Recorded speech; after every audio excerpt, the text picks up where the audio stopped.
Haha. Hi, this is Diggs, and we've got SailKite on, and we actually get to see his face this week for Revivalcast. We've got topic title Getting Salty, and we're going to talk about some of the forum posts and the latest blog on alchemy. I actually have not had a chance to participate in the forums this week because I've had a very interesting week. I actually got a chance to get salty, and thanks for the name of the title. That the title comes from Baby Cannon. Um, I myself would normally be right in the thick of a PvP forum battle, but I actually had some real life PvP where I was shoving my roommate up against the wall, and that just never happens. And But it's been fascinating because just the level of testosterone in my mind and how that changes what you will do was fascinating. Um, the advice to women when a dude is angry and screaming and says, "I need to walk around the block," do not block the door. uh, I had to physically uh, grab my roommate and move him away from the door so I could get out. And there was a moment where my eyes were tracking his face to see where the optimal place to punch him would be. That's just a little crazy to me because I just never get to that level of angry. I usually leave an altercation before I do that. But the really cool moment was Thursday. I live in Long Beach. I don't know if anybody's been paying attention to the exploding manhole covers in Long Beach. We had that situation 2 weeks ago around my neighborhood.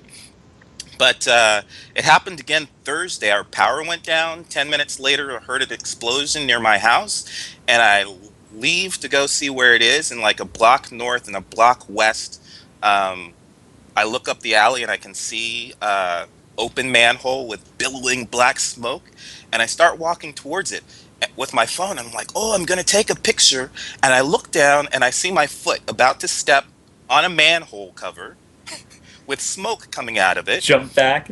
Yeah, and I'm like, I don't need a picture that badly. I'm going back into my house because last time they said stay inside because these things might explode and damaging cars and property. So I go inside, but my phone is dying. So I think, I maybe I can go to the library and they'll have power there and I'll be able to charge my phone at the library. So I go to the library, I head off, I head a block south, the block east, and another explosion goes off kind of near me. And I'm ducked down and I look over and I'm hoping I don't see a manhole cover flying over the building that's next to me. That's how close it seems. Soot and ash falls into my face and I keep heading away. I just need to get to the library, hopefully before anything else explodes. Um, Library doesn't have power. I realize I can charge my phone probably on the metro train. So I hop on the metro train. Of course, I left for the library. I left thinking I was just going to the library, so I didn't take my train pass or my wallet. So I'm hoping I don't get stopped by the cops for not having fare. I get my train, I get my phone charged to 50%. Head back home. Um, all the streets are blocked off. I keep trying to get closer and closer to my home. I finally find they let me down uh, the street that I live on, and they said, "Yeah, you can go down past this roped off area to get if you live in this section until the final rope off section. Then you'll have to stop." And the final rope off section was right at my house. The one place I couldn't get to was my house and the dentist office next to it, and the fire truck is like right in front of my house. So I was stuck outside my house for 3 hours. And when I finally got through to the area, I found out that manhole cover I almost stepped on was the second one to blow up. Oh boy. And we've been without power for a couple of days. Thankfully, they're giving us free food. Um, Power came back on. They had us on generators for most of yesterday, and they're supposed to go off for an hour and come back up on the regular grid, which happened at 2 a.m. But uh, the lights came on for a little while. Then there was a mini poof, and some appliances blew out. Um, the main thing that wasn't working for me is the outlet where my computer is hooked into, and I realized this morning, thankfully, it was not that my computer blew out, but that my surge protector blew out, which is what they're for. Yeah. So our microwave did blow out, but the surge protector protected my PC so we can have this wonderful revival cast. But learned a few lessons this week, which were really cool in real life. A big one is if you see smoke coming from a manhole cover, back away. And the other is, yeah, these surge protectors actually come in handy. Good Um, golly. how was your week, SailKite? Well, I didn't have anywhere near as much fun as you did, Diggs. I'm jealous or envious, but yeah, no, I've been doing some yard work for my dad and whatever, and like hanging out on IRC and watching the forums. Um, I haven't posted yet. I might post. If I do post, I'm basically just gonna like actually write a fucking essay and just go all out on it and do like 6,000 words of pseudo analysis. But it's not a Yeah, big it deal. was interesting to see that it was the usual suspects starting off the debate. Well, we had some Uh, newcomers, which is they okay, came in. I'm which just is saying. cool. I saw the handful of normal people in the debate that I would expect to see. Sans me. Um, but I mean, the most fascinating parts were the dev responses. So what were the coolest parts for you on the PvP debate? Um, I mean, mainly I liked seeing sort of. I mean, mind you, like I'm already sort of kind of aware of like what the reasoning behind some of the protection stuff is, just kind of by Hmm. thinking about it and talking, with devs and stuff and people in the IRC and sort of trying to hash it out and do it live in that sense. But seeing it sort of really explicated on the forums, I think was really good. And it hopefully, I mean, I hope it sort of gave a good sense of depth and clarity, kind of to what, or at least a different, angle on the subject to sort of why protections are intended to be in the game and such. Um, I'm sort of still middle of the road on the matter. Like, well, rather like I know what I would prefer, but I understand that what I would prefer isn't necessarily practical, and so I'm sort of trying to like go through and really understand like the dynamics and sort of the reductios ad absurdum, if you will, of what the implications of not having protections and having protections would be with the systems as they're sort of presented, and try to understand really exactly what it means and not just the well I think it's going to mean I'm going to get ganked left and right, or I'm not going to be able to fight anyone because they're only going to go out and when they're protected, and then I'll just have to troll and be awkward and not fight anyone, that kind of thing. And I really want to try to like take a sober look at it and understand exactly what's going on before I really throw my hat in the arena, in the ring.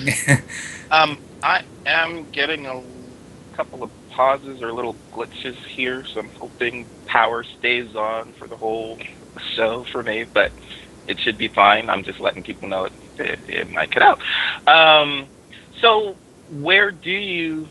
Well, you said you're middle of the road, but are you?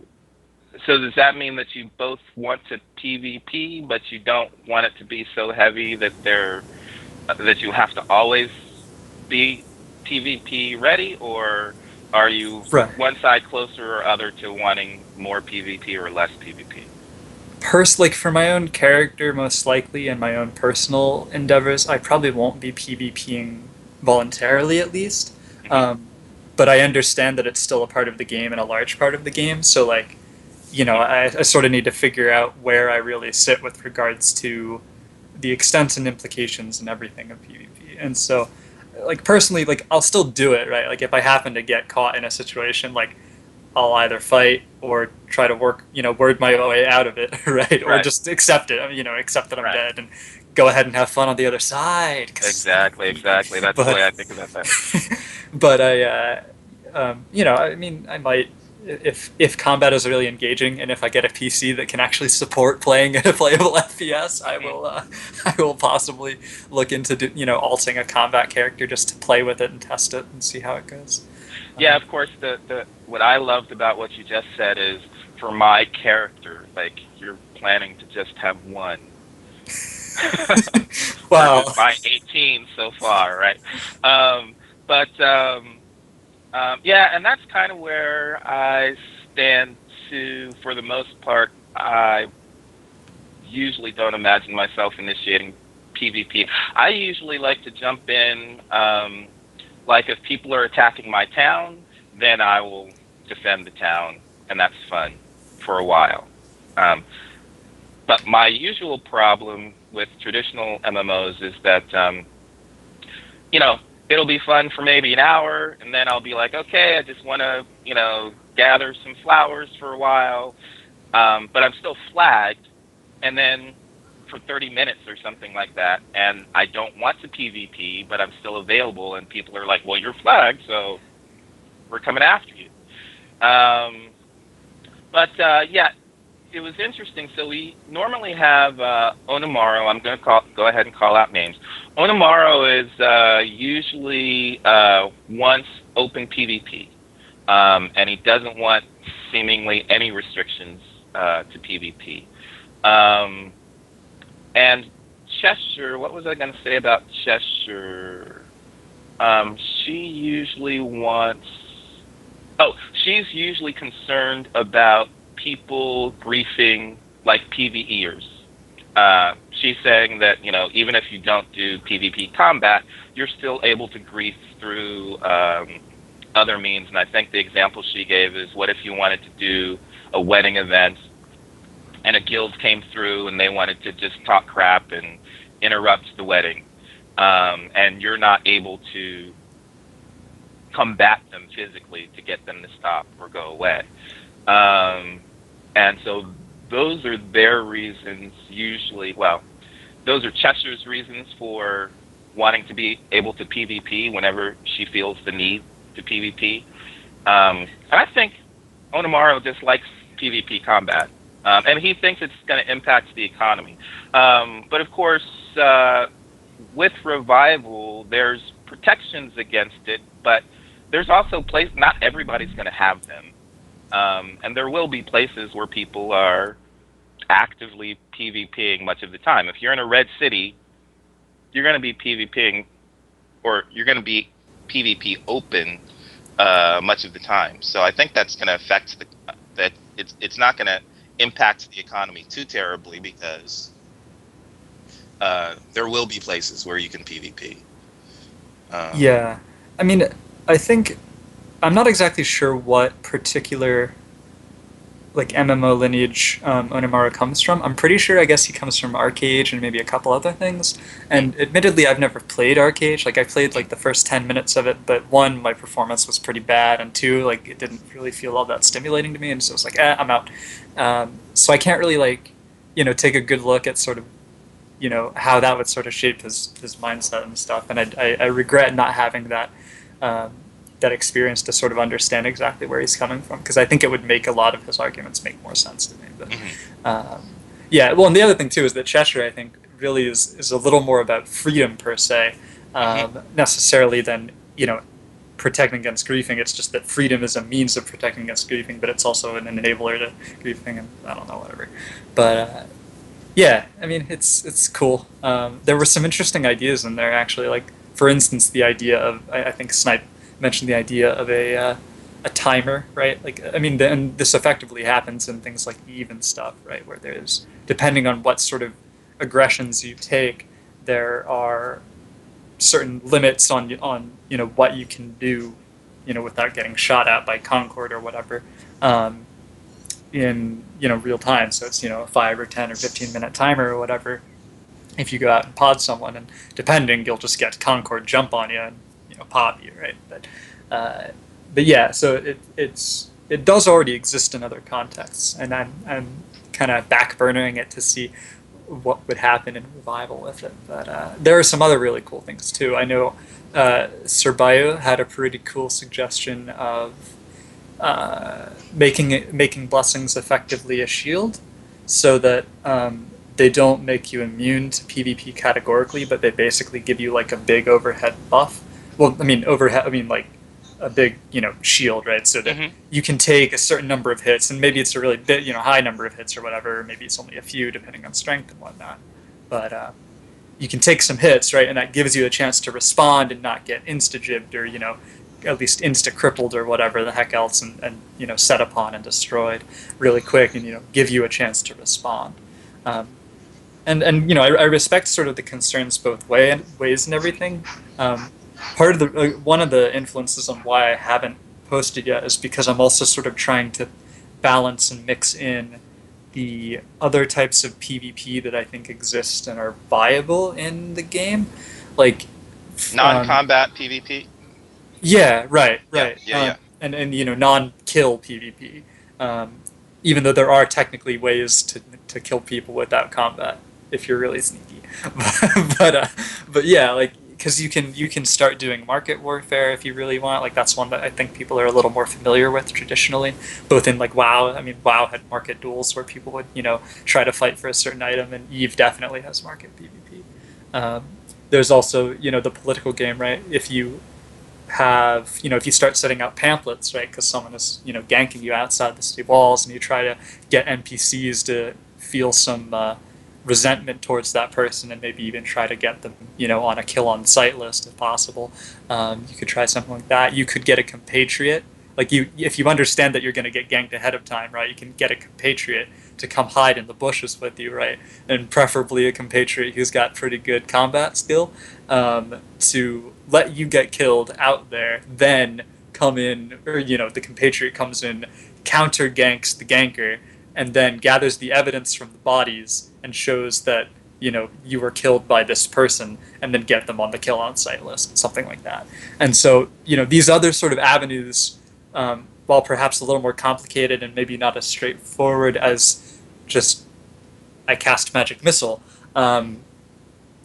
they I think have some merit, and probably honestly I expect will see serious use once people really get into sort of the rhythm and groove of Revival. But since people aren't there yet, I understand that it's not totally common to really manipulate and bend these sort of newish mechanics that we're not used to playing with.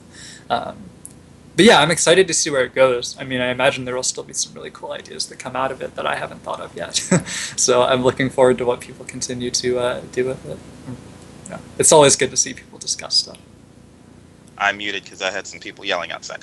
I really loved the dev responses that we were seeing. So, for instance, how the different temples work, and the kinds of blessings that are available may depend on the god that the temple is devoted to.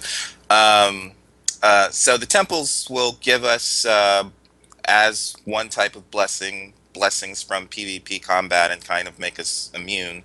And we get that by sacrificing standing points. Yeah. Yeah, well, so Yeah. there's at least standing points, right? Like that's Mhm. sort of just the catch-all for like, yeah, all blessings in some way involve standing points. And again, just to stress, we don't really have numbers or like a real practical, like concrete sense of how the average player, will gain SP or how much they can expect to see for a certain amount of time played. We don't necessarily know how much we're going to be able to buy.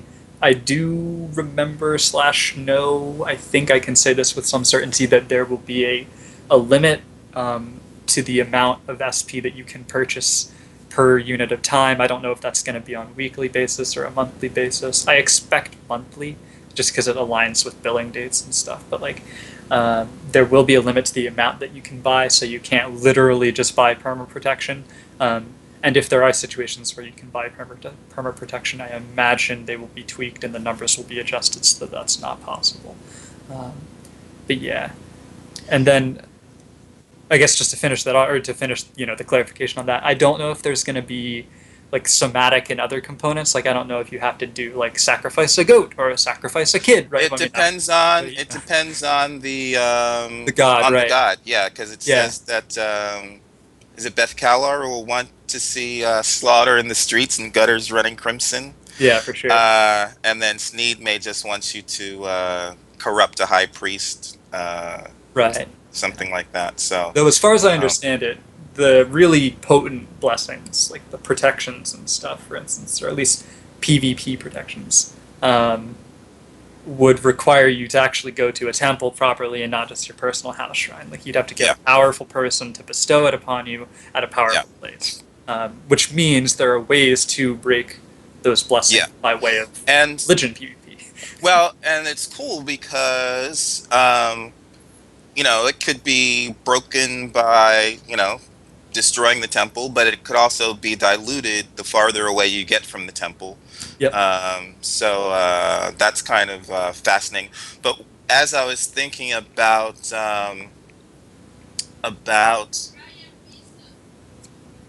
I'm getting free pizza outside, but I think I can wait. Um, uh, But why would as you? as you think about the different types of gods and what types of blessings they might offer, for some reason I was thinking, and how different people might grieve, and so, and how all what of that means. So I was kind of thinking of actors or the dancers who do the naked dancing on the tables. Where they want to get protections from the way they grieve, for the protections that they grieve. So maybe the blessings that they want as they're leaving the city and going out into red cities is, I want to be better at being able to dance naked and taunt you, and you can't get me back. Maybe that is the purpose of their blessing. So I think it'll just be interesting to see how different people in different groups use their blessings to PvP better. I'm pretty sure 'Cause you just discovered the combat style for some sort of really extremist Mhm. followers of Sirith. Yeah, Just go yeah, full yeah. naked, get like 100% bonus to your health and armor, and just be like, my skin is impenetrable and I'm very lusty. And you just go around like Soul Calibur Voldo and just doing these really awkward movements and creeping people out while kicking them in the face and being naked. Or Oh, that even would be funny. just the taunting of, those people who really want it to be that if you're not wearing plate, they should be able to just cleave through you instantly. And you're like, no, look at me. I can be a naked warrior and you still can't hit me very well. I mean, it, Yeah. it could just be interesting to see that. And so one of the things that they mentioned too was that, um, like, the one way is to, I guess, subvert the rituals or something, so that your one god is taking over for the other god, and then the first god will be trying to recapture it. That's kind of interesting too. Yeah, and that's what I was mentioning with the religion PvP is that Hmm. if you sort of subtly spread a cult follow well not cult but a following and monger up some allegiance to a different god and different deity, you can kind of contest it or at least weaken the power of the protections of the range or duration or what have you Hmm. through those means as well. Or sneak in, corrupt the rituals, and GG. You've just made someone 100% more vulnerable to damage. Right? Just bribe the priest. It's very simple, guys. It's not hard to work And around. it would be actually kind of fascinating. Just think of, um, you're in a city that has certain religious values, or, um, let's say that we're in Crown's Rock and it gets taken over by Beth Calor, and to get our crafting bonuses that we want, we're going to have to go out and kill people, where normally that wouldn't be the thing to do. Like, that could just be interesting how you would have to subvert your usual values, because now there's a god in charge Right, right. that wants different stuff. I mean, Yeah, I think it would be really cool, right? I mean, if people can sort of approach it, kind of, I mean, I guess I'm gonna say candidly, but that's not quite the word I'm thinking of. If people can kind of approach it right, and be willing to sort of make moral compromises within their characters, I'd be very interested to see sort of what comes out of that, right? The classic doomsday morality, almost as you experienced, right, Right. with your mishap over the past Mhm. week here. Mhm. Mhm. Um, I'd be very interested to see things like that come up, and I kind of, in a certain way, hope they do. Just Mhm. in a way that people enjoy. Yeah, one of the other things with, I guess it's partially tied into the blessings traveling with you, is I think it was Snipe was saying that the way the blessings work, and if you're concerned about PKer coming in and killing a bunch of people in a blue city and then getting the blessing for themselves so the people can't retaliate, that's kind of unlikely to happen because, if you destroy that temple, you're probably, or whatever, damage it to the degree, unless you can convert it really quickly to your god, you're unlikely to be able to get a blessing from PvP yourself. So it's unlikely that you'll be able to just go in, PK, and then unflag yourself and run away, um, which is kind of cool. Well, I mean, it actually makes me even wonder just now about things um, like properly contested, like religiously contested cities. Like if there gets to be such, a close margin of people who, support. I mean, I guess we used the example of like Nodens and Bastet before, right? From last show. So like if there's really enough of a contest, right? Or if the turnover of the temple is so rapid that the city basically actually comes to like a gridlocked, you know, fight where no one owns the city and everything has to be done through just shrines and like impromptu ritual circles and stuff, and it becomes very sort of roughshod and kind of chaotic. I'd be really interested in seeing something like that happen, but I don't know if the systems allow for it. Mm. I'm seeing Ombwa mentioned in chat, I peed in the holy water. Verde says, I put oil in the holy water and waited. And almost says holy oil is a thing. So that's kind of cool. I I had a friend, a coworker once who um, his mother had holy oil or something, anointed oil in the house, but it was really just, vegetable oil that she prayed over. And then I mean, anytime something would that's happen, often she would you know just dot it around the house. So she had one like of whatever it is, Crisco vegetable oil that she had prayed over in order to ward off the demons. So I thought you had to get a real priest to do it, and like it had to be a special kind of oil, but well, I that's guess, pretty. sure, different faiths have sort of different rigors about that kind of thing. But maybe that's a good segue over to Alchemical. Did you have another blog that you wanted to talk about? I mean, not a blog, another forum post that you wanted to No, talk not about? particularly. Um, Yeah, there was like maybe one thing that was posted that, like when it was posted, I might have wanted to talk about it, but by now it's obviously not important enough for me to remember it. But I'll reread, and we can talk about it next week if it was really that because big. we had a really fantastic level of detail in the Alchemical blog this week of crafting. Yeah, And yeah, it was really types of good. instruments that you might need and the different types of vessels that you might need as you're going through the recipes, and what that could be like for one person experimenting with the recipes that they have. Trying to get over to the page real quick. Um, and we got we got some glimpses on there of some bookcases and chests, and was that the one that also had, yeah, the Great Peak of the Estate, which is interesting because this picture of the estate on this is blog update 38, alchemical salts and the dark side of alchemy. The picture that we have of an estate, I mean, it's huge, but it looks more like part of a city to me. I mean, it's huge. It's like a dark tunnel or something. Yeah, it's crazy.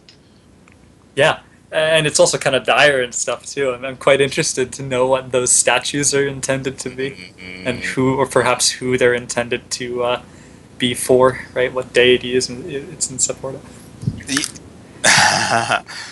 Yeah, I just wanted that reminded me real quick that and maybe I've forgotten it all. Oh, I know what it was. When I had been thinking about Cheshire's example of if you want to hold a wedding and griefers come in, a guild comes into grief. My first thought is if I wanted to hold a wedding that I wanted to make sure people could not interrupt, I would do it in a guild house or at an estate. Why would I do it if I really really wanted to make sure nobody was going to interrupt it? I wouldn't do it outdoors. I would hold on one second.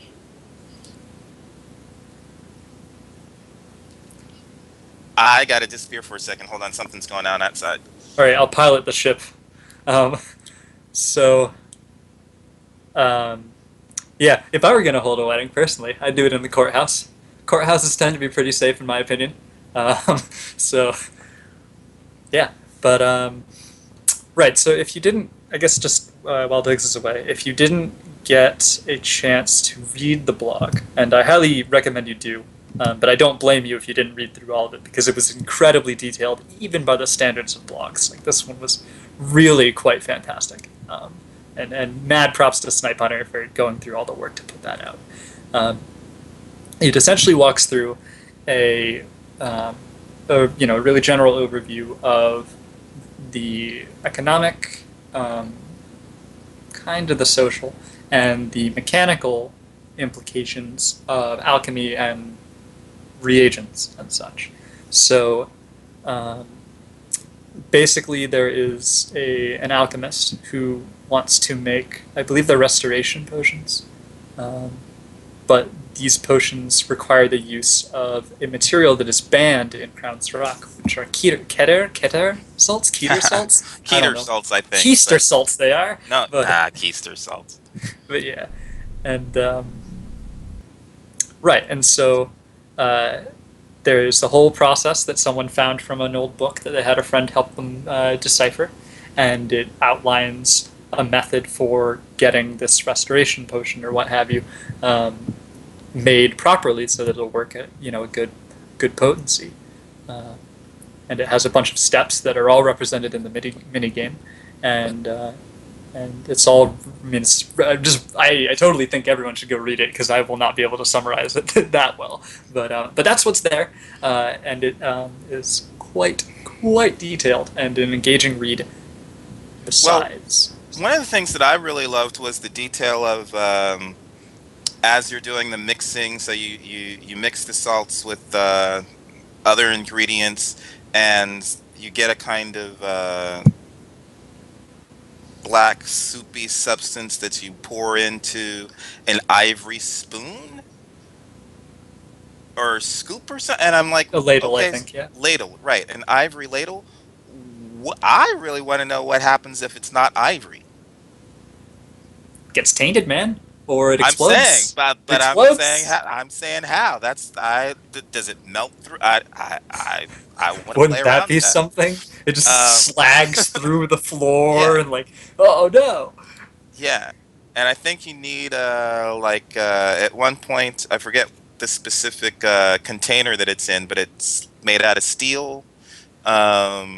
What if it's copper instead of steel, um, and then we're pouring it. I couldn't think of. We pour it eventually into a glass jar, and I don't think they have plastic. So, I mean, I guess we're gonna have to use glass if we want to. But just those little details, and the write-up says that if you're, and I usually do this when I'm cooking.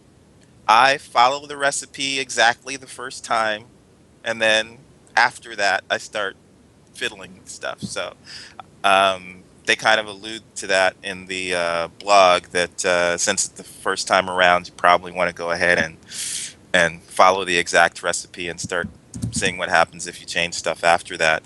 Um, but even in this one, there was a little bit of a mishap. I think the alchemist was going a little quick and made a little messed up a misstep, but that didn't mess it up too badly.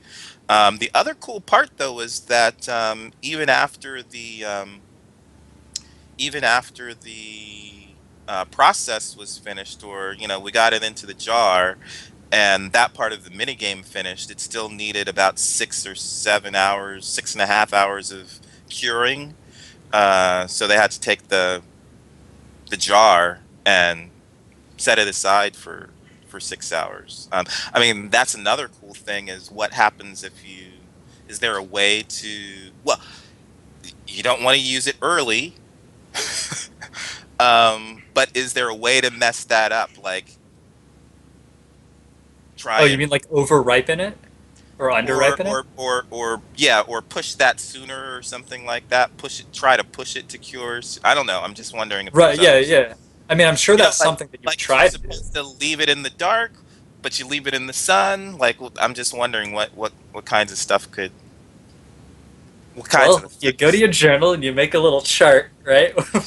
with sample one, sample two, sample three, sample Yeah, four, sample five. You note all the little changes you make to each one, and you you let them can go and imagine see I what might be happens. doing that. Yeah, that's what I did in when I played. Sorry, guys, I should make this a drinking game. Maybe when I played Kingdoms of Amalur: Reckoning, I dived into the alchemy, and you had to kind of discover the recipes. And had my piece of paper next to me, and I would chart down. I added this ingredient to that ingredient. I added 3 of this and 2 of this, and then 2 of this and 3 of that. Um, and figured out what kind of potions I got, and that kind of helped me figure out what attributes each type of ingredient had. So if I wanted uh, something to freeze or have an ice attribute, then I'd use a specific kind of ingredient. But I learned that from testing each one and different proportions and seeing what the results was going to be. So I expect I will have some fun with my alchemist character, but I don't know what number that alt that is. That could be one of the 18 already. Um, and then the other thing is that this was tied into religion and tied into uh, Smuggling that? smuggling. Yeah. Yeah. And so different religions may not allow alchemy or certain potions for alchemy in. And you might have to smuggle them in. Um, there's a lot of frisking going on in and out. And the real thing that disturbed me was the guards might shake you down just for looking shady. So if I want to dress like a smuggler or a rogue, maybe I just need a sneed protection, like a illusion, Or a so I highlight or something, yeah. look like something else. Because I would normally want to dress like my roguish role, but if they're gonna come after me just because I'm wearing a hoodie, that might not be something that I want to do. That's just fascinating.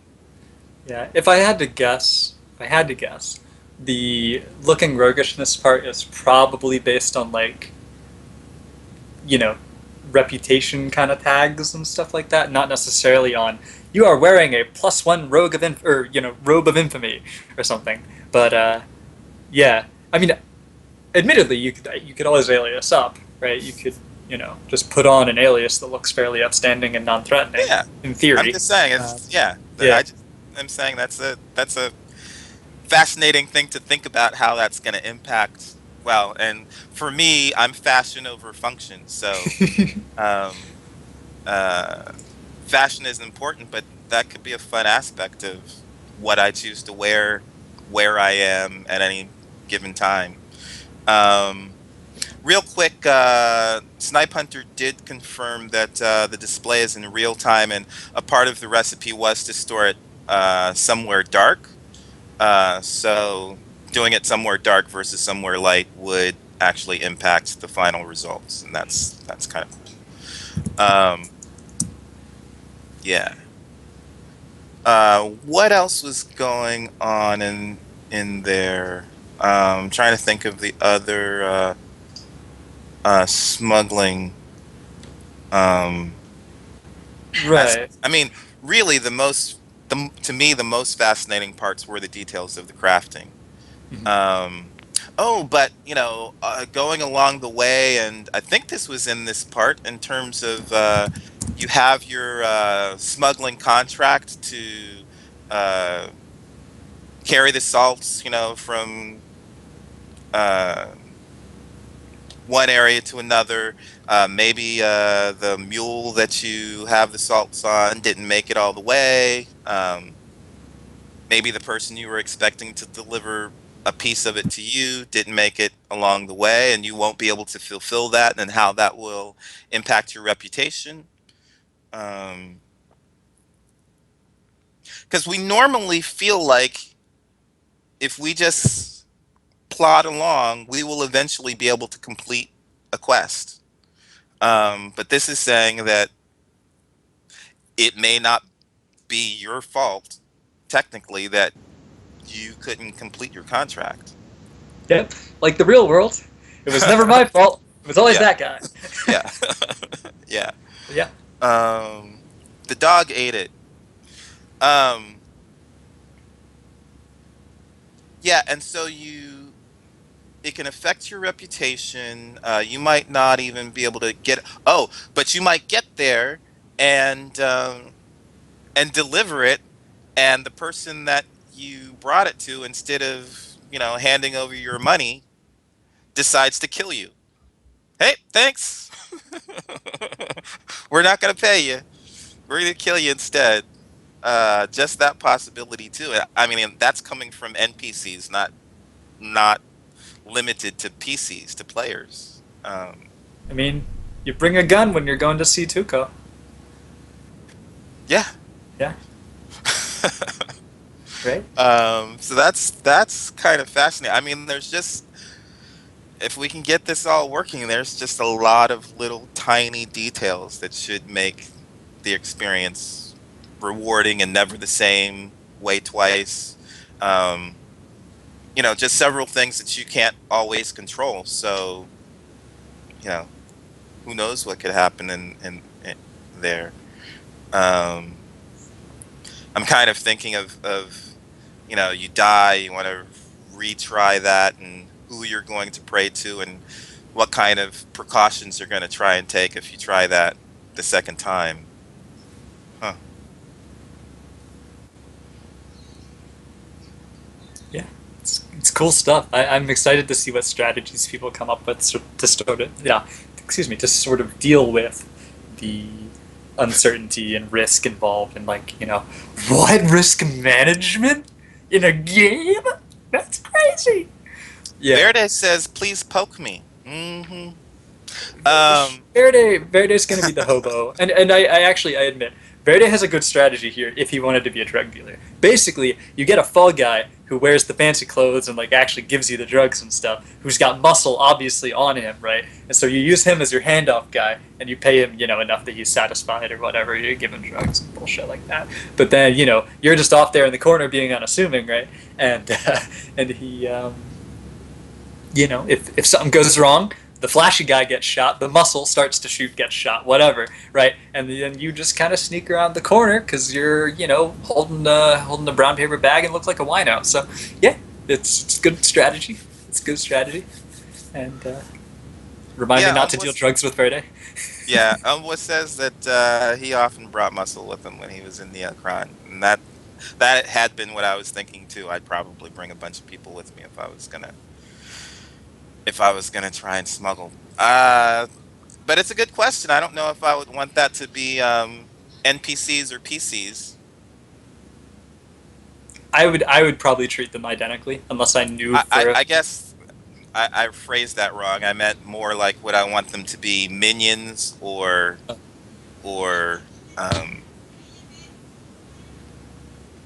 my posse. right, Like, right.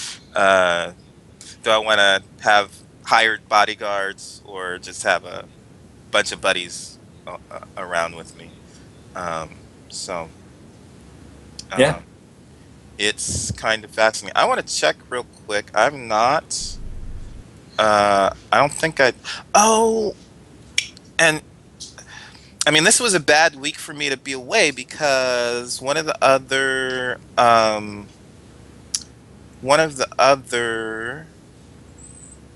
uh, I'm trying to find it here. One of the other threads was on exploration, which is so the first thing that I do normally in a MMORPG is explore as far as I can without hitting a high level thing that will kill me in 2 seconds. I will go as far as I can and try and gain as much XP as I can from like exploration. And then once I get to places where I'm just being uh, killed in one shot, I go back and start doing actual content. So I wish I had had time to look at the exploration forum. Did you follow any of that?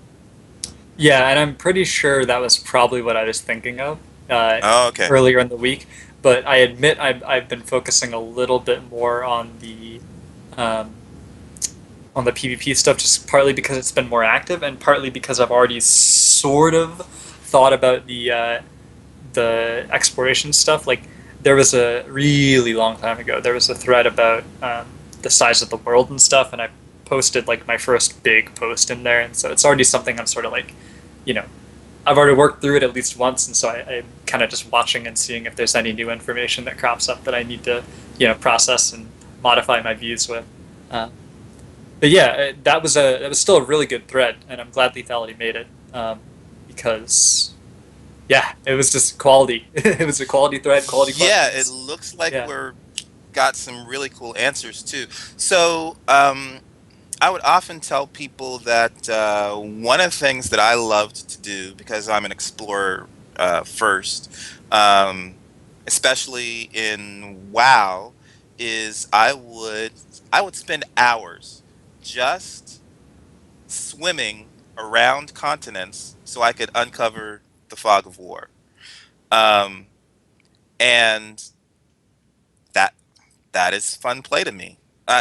As people are complaining about, solo play, and if you want to come along with me as I swim around a continent, great. But I'm swimming around the continent, and I'm happy to do that solo if nobody else wants to do that with me. Um, and you but might even get paid for it Wow. if you But take a good map. one obstacle was, running into an ocean. You could only go so far out before you would drown, and you couldn't do anything about that. You'd get ocean fatigue or something like that, and you'd just be done. And so you couldn't actually swim from one continent over to another continent. You could get to some islands maybe, but there'd always be a point past where you couldn't swim, and I always found that kind of frustrating because I don't know, you just love to be able to keep going. Um, but in this Explorer exploration player mobility, I'm going to try and link that in the chat real quickly. Um, One of the things that was said in there is that they want the world to be very large and so large that sea captains can stand on the forecastle and not be able to see any land. And immediately started thinking about, I mean, clearly there you would get some kind of ocean fatigue, but there's places I think I'm going to try and swim across, even though, Cthulhu might come after me, but I'm still gonna give that a try. That's kind of cool. So, are we really hoping for this to be seamless? Snipe, Ombwa, Verde? will we be able to swim across continents? That's Well, you got to find that British Sound first, and you got to get a boat to follow you along so you don't drown, and then you gotta go to town, right? Because I mean, assuming it's actually large enough, that ship faring is a good plan. I'm pretty sure trying to swim that far would legit kill you. Like you'd just die of fatigue and then drown. You know. yeah. I Um, did. Uh, so if nobody noticed, I'm a black man, and everybody knows that black people can't swim, right?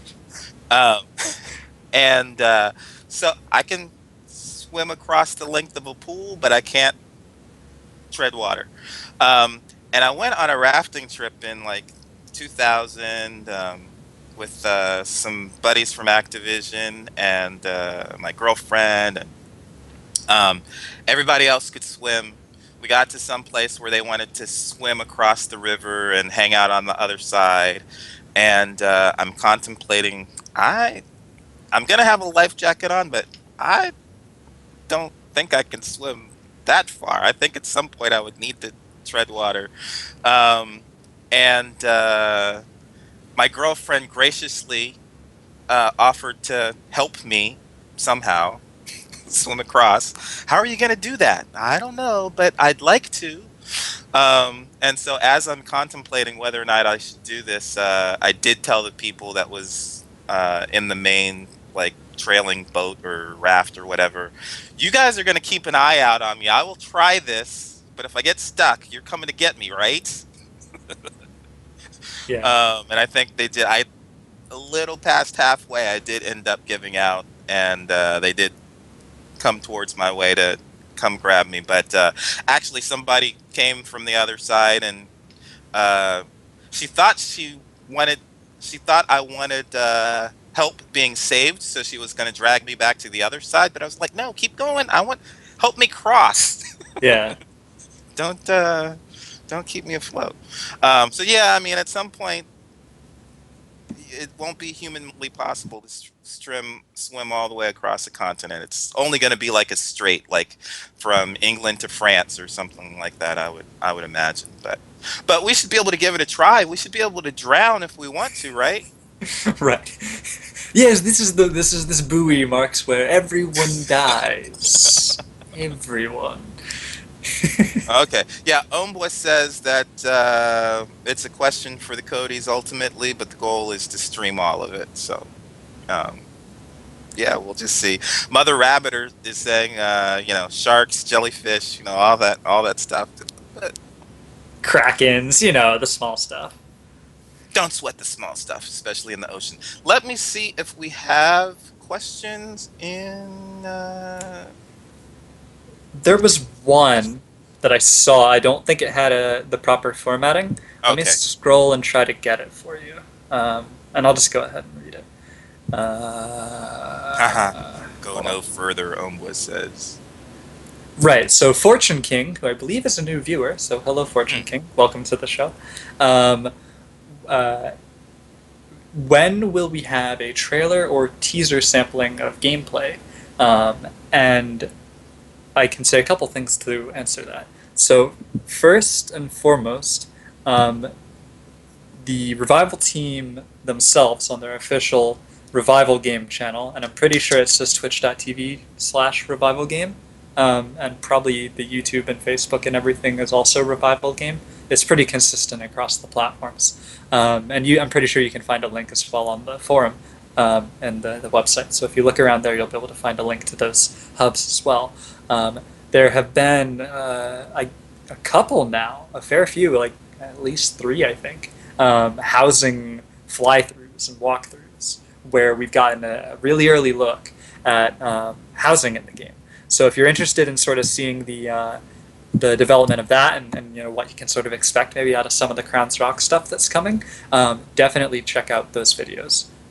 There's some Q&A and stuff that the devs do in there as well, and it's really comprehensive. So go ahead and find those. And I'm smirking because my favorite part of those fly-throughs is actually the walkthroughs when our characters got to walk through and they have big on the back of them temp character.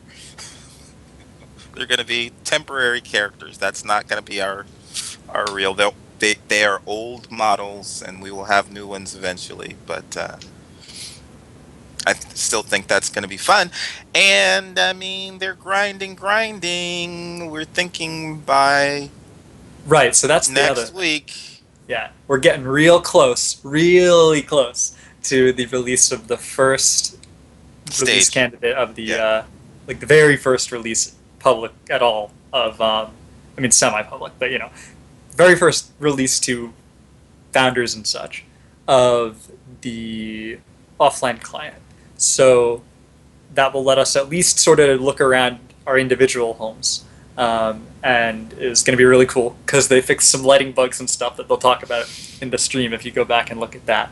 And it's real close. And so honestly, my computer couldn't support this, but I think it would be really cool if we could maybe do a live fly through at some point on the show and just like freak out and fanboy all over the place about oh my god, look at the lighting, and do cool stuff like that. So but hopefully at the very least, I'm pretty sure that for the time being there doesn't seem to be an NDA on that. If there is an NDA, we'll obviously let you know I next don't time. think But there's going to be an NDA. They've been saying that they want to be super transparent. They're going to post design docs on the wiki and stuff. So when they were talking about stuff like that, they seemed like they were saying, yeah, if you guys want to try and borrow from our stuff, learn what you can if you want to learn. yep.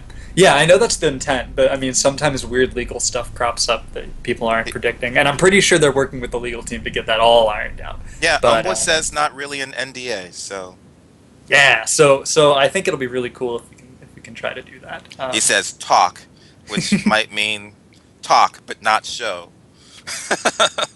We'll see. I don't know, but yeah, I still think that'd be really really cool, and if we can get the tech sorted out for that, we'll definitely try to do something like that because it would be a really neat way to sort of do something different for the show, even just once or twice. But yeah, so soon there will be stuff, even more stuff than is already there. Yeah. But no combat or other systems for quite a long Well, time. we don't even have crafting or anything like that to Right. start So with, those are a while off. So don't get your hopes too high. But if you're willing to hype off of every breadcrumb like I am, um, then there is definitely some stuff that you can look for coming soon. Um, I mean, we got these teases of chests and bookcases. Is the store gonna open up more so that we can start purchasing furniture and props once the offline client starts? I wonder how soon. I wonder how long we have to wait if we want to start acquiring extra props. I'm gonna guess it's not gonna be right away. Like I'm guessing some of this stuff has to do with like the different like upgrade kits and stuff, and some of the different housing levels and such like that. Um, so I'm gonna guess it's mostly for the time being for getting those set up like and live so that we can swap stuff in and play around with our fancy schmancy props and stuff and our our tub bases and all that, which we all know we're gonna do. Um, but yeah, I mean, I don't know. I'm gonna guess it won't come on for a while, but I could be wrong. I could be very wrong. Right? I mean, it seems that some cool, surprising stuff happens that people aren't expecting ahead of schedule. So Homeboy is saying soon, so we'll see. We'll see how soon will be. He said soon in scare quotes, so um, that is typically the case in game development. yes, yes. But I just think because I'm in a tenement, so there's not too far for me to explore in my home without furniture and stuff to move around. But even that would be interesting. You mean you can't make friends with the rats in the walls? If they have rat props, that would be. We need rat props. Hey, I hadn't even thought about that. Hmm. I don't know. I mean, I doubt something like that would be in the very first release, but I wasn't I'll play expecting it with in my the little first release. dolls. I was not expecting it in the first release, but I hadn't thought about that at all. Right, there's definitely an Easter egg, right? We The could cow level is accessible. It is there. we could have some, stationary rat, cat, dog, pet Oh, props. man, if there's a cat in my house, I'm gonna freak out. Be like, oh my god, it's adorable. I'll be a mess. I'll be a gibbering little I mess. It'll be thought you great. were going the opposite direction. My aunt, it's my dad's brother's wife, and her three daughters are terrified of cats. Oh, The daughters, I mean, the daughter's my age, right? And a little older, because their mom was terrified of cats. So that's what she taught the daughters. And they just think they're conniving and evil and demonic. And um, they can be, depending on what you do to them. yeah.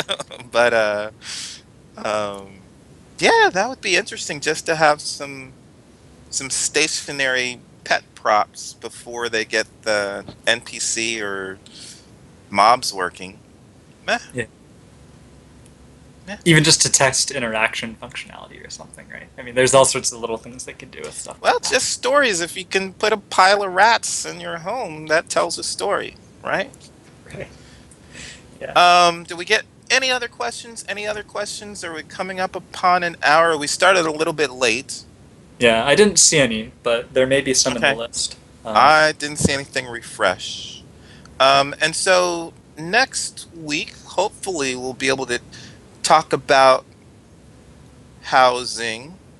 I mean, hopefully by next week, we will actually have been able to step into our house Friday, Saturday, and we have the podcast on Sunday. That could be really cool. Um, And but things to look out for. what's next week's blog Next week's blog is on going to be from Ombwa, and it's going to be a day in the life of an astrologer, astrologer?